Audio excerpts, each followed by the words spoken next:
আমার সকল প্রিয় ছাত্রছাত্রীকে জানাই আমার চ্যানেলের তরফ থেকে স্বাগতম। তো স্টুডেন্ট, আজকে আমি আলোচনা করব তোমরা যারা নর্থ বেঙ্গল ইউনিভার্সিটির আন্ডারে পড়াশোনা করছো, তোমাদের সিবিসিএস 6 সেমিস্টারের স্টুডেন্ট যে সকল ছাত্রছাত্রীরা আছো, তোমাদের সেক পলিটিক্যাল সায়েন্স যাদের রয়েছে, আজকে আমি পার্ট 2 সাজেশান নিয়ে আলোচনা করব। অবশ্যই ভিডিওটি শেষ পর্যন্ত দেখবে, তাহলে সম্পূর্ণ বিষয়টি খুব সুন্দর করে বুঝতে পারবে। আজকে আমি আলোচনা করব 6 মার্কের প্রশ্ন নিয়ে। আগের ভিডিওতে 12 মার্কের প্রশ্ন আলোচনা করেছিলাম।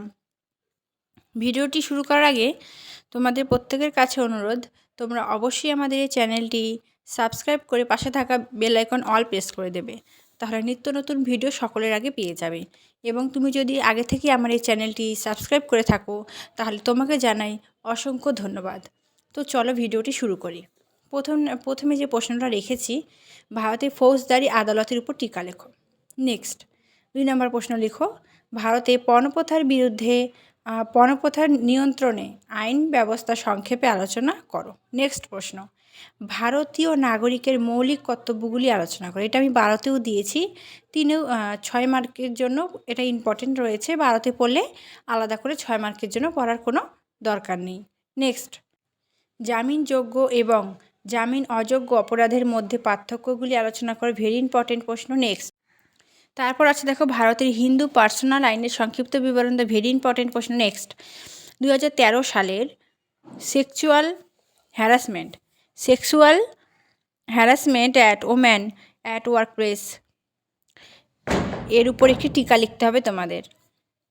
তারপর পরবর্তী প্রশ্ন রয়েছে,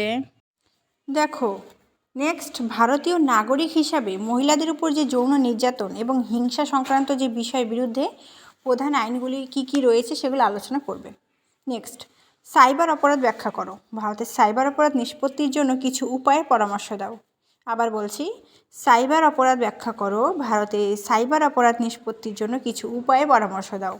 নেক্সট, PIL বলতে কী বোঝো? ভারতীয় PIL এর তাৎপর্য মূল্যায়ন করো। জনস্বার্থ মামলা। 10 নম্বরে আছে 1986 সালের উপভোক্তা সংরক্ষণ আইনের প্রধান যে বৈশিষ্ট্য সেগুলি আলোচনা করো।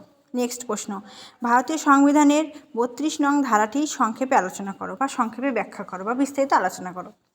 তারপর ভারতে কিশোর বিচার ব্যবস্থার উপর সংক্ষেপে টিকা লেখো। ভেরি ইম্পর্ট্যান্ট একটি প্রশ্ন। তারপর আমি তো সর্বমোট তোমাদের 12টি প্রশ্ন দিলাম। এই 12টি প্রশ্ন খুব ইম্পর্টেন্ট তোমাদের 6 মার্কের জন্য।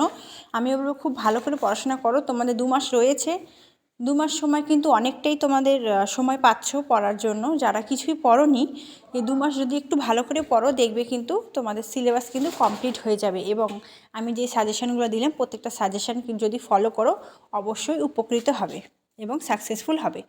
তো এই ভিডিওটি প্রচুর পরিমাণে বন্ধুদের সাথে শেয়ার করে দাও, সকলকে দেখার সুযোগ করে দাও। অন্য কোন সাবজেক্টের তুমি সাজেশান চাও সেটাও আমাদের কমেন্ট করে জানাবে। Thanks for watching. After all, thank you সকলকে।